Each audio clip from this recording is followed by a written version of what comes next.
So if you're looking for something warm on cold mornings like this morning, you need to talk to these two. We got Tom and Jill Flournoy here with us from Tom's Tiny Kitchen. Now we're going to get to that tiny kitchen here in a minute, but first of all, thanks for being here with us. Oh, thank you for having us. What are you going to whip up for us right now? Well, I'm not going to whip up anything. My wife, Jill, is. And it's, You're going to direct?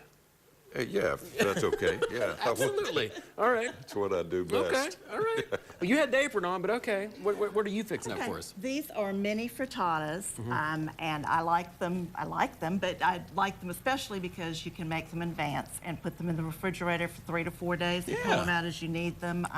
It's a great quick breakfast or snack on the go. And it's quick to make.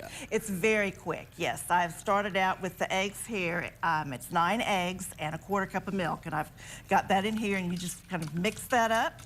And then the next thing you do is you take 3/4 of a cup of fresh chopped spinach and add that. Jill, who came up with this idea? Who came up with this recipe?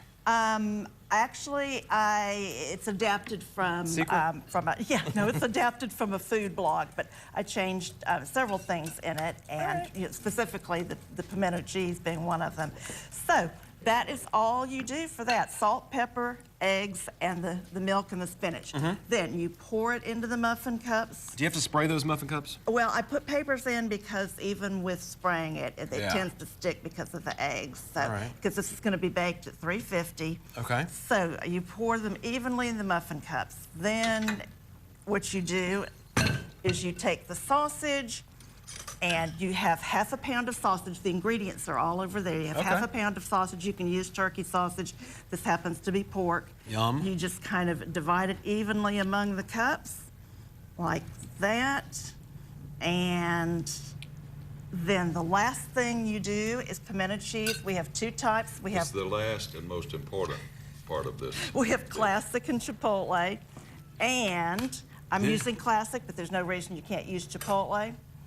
And you take, it's 1.5 teaspoons of pimento cheese, so I just do kind of like 3 little daubs on top. I was gonna say, I like pimento cheese when it's melted a little bit and baked, not necessarily cold like a lot of people do. Right. And I can tell you right now, without even tasting this is gonna be delicious. Well, it is delicious. And what's in the chipotle kind? This is your basic kind. I see a lot of... That's the classic, okay. Right. And the chipotle is essentially the classic, plus we add chipotle.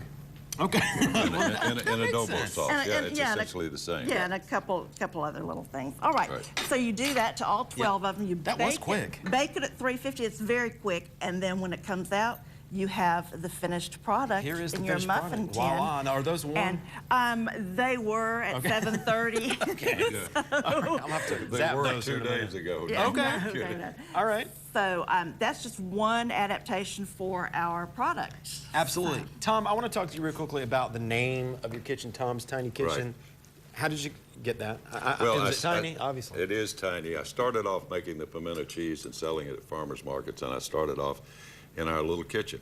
So thus the name Tom's Tiny Kitchen. So did you just wake up one day and say, you know what, I'm going to sell pimento cheese at the farmer's market? How did this whole thing come about? Well, it's a long... you guys have hit the big time now. It's a long story, but it was out of necessity. I lost my job, so I had to do something, and thank goodness people like the pimento cheese. And look at you now. You've got an apron, and you're expanding. Where are you guys going now? Well, not only an apron, but I'm here on TV with you, so this doesn't get any bigger than this.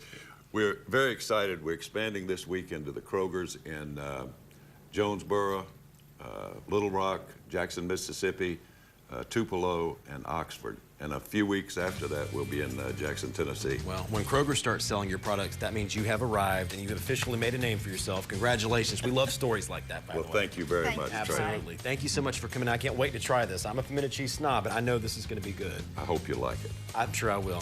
Thanks so much for coming in. We'll be right back after this break.